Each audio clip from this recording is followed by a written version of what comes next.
গত বছরের সেপ্টেম্বর মাসে জেন জি বা তরুণ প্রজন্মের আন্দোলনের জেরেই নেপালের রাজনীতিতে বড় পরিবর্তন এসেছিল এবং তৎকালীন প্রধানমন্ত্রী কেপি শর্মা ওলি পদত্যাগ করতে বাধ্য হয়েছিলেন। এরপর তরুণদের বিপুল সমর্থনে ভর করে গত ২৭ মার্চ বালেনশাহের রাষ্ট্রীয় স্বতন্ত্র প্রার্থী আরএসপি প্রতিনিধি সভায় প্রায় ২/৩ সংখ্যাগরিষ্ঠতা নিয়ে ক্ষমতায় আসে। প্রথাগত রাজনীতির বাইরে বালেনশাহকে পরিবর্তনের প্রতীক হিসেবে বেছে নিয়েছিল তরুণরা, কিন্তু মাত্র ১০০ দিন পার হতেই সেই চিত্র সম্পূর্ণ বদলে গেছে। নেপালে এর আগে গত বছর জেন জি আন্দোলনের প্রধান মুখ ছিলেন বালেন্দ্র শাহ। বর্তমানে তিনি দেশের প্রধানমন্ত্রী এবং খোদ তিনি নিজেই এবার আন্দোলনের মুখে।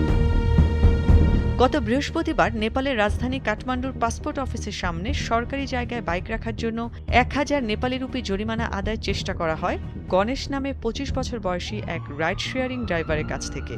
জরিমানার অর্থ দিতে না পারার কথা জানালেও জোর জবরদস্তি করে কাঠমান্ডু মেট্রোপলিটন পুলিশ। এ নিয়ে তর্কাতর্কির মধ্যেই নিজের গায়ে পেট্রোল ঢেলে আগুন জ্বালিয়ে দেন গণেশ। গুরুতর আহত অবস্থায় গণেশকে কাঠমান্ডুর একটি হাসপাতালে ভর্তি করানো হয়। পরদিন তার মৃত্যুর খবর নিশ্চিত করে চিকিৎসক। গণেশের মৃত্যুর পর থেকেই প্রধানমন্ত্রী বালেন্দ্র শাহর নেতৃত্বাধীন প্রশাসনের বিরুদ্ধে নতুন করে ক্ষোভ সামনে আসে। রাস্তায় নামে শত শত বিক্ষোভকারী।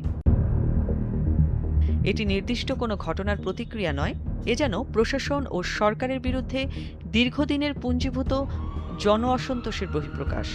প্রধানমন্ত্রী বালেন শাহর বিরুদ্ধে গণবিরোধী ও স্বৈরাচারী কায়দায় সরকার পরিচালনার অভিযোগ রয়েছে।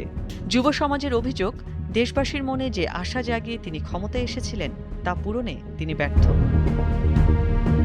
বিক্ষোভকারীদের হাতে থাকা প্ল্যাকার্ডগুলোতে লেখা ছিল, দলিতদের ওপর নির্যাতন বন্ধ করো এবং মানবাধিকারের প্রতি শ্রদ্ধা দেখাও। এছাড়া তারা অবৈধভাবে গ্রেপ্তার বন্ধ এবং সরকারের উচ্ছেদ অভিযানের শিকার ভূমিহীনদের পুনর্বাসনের দাবিও জানান। জেন জি আগের প্রজন্মের মতো শুধু নির্বাচনী প্রতিশ্রুতিতে বিশ্বাস করে না, তারা দ্রুত ফল দেখতে চায়। বিশ্বজুড়ে উন্নয়ন, স্বচ্ছতা ও জবাবদিহিতার উদাহরণের সাথে নিজের দেশের বাস্তবতার তুলনা থেকেই তাদের মধ্যে জন্ম নেয় পরিবর্তনের প্রত্যাশা। অর্ণব নাসির, ভোরের কাগজ।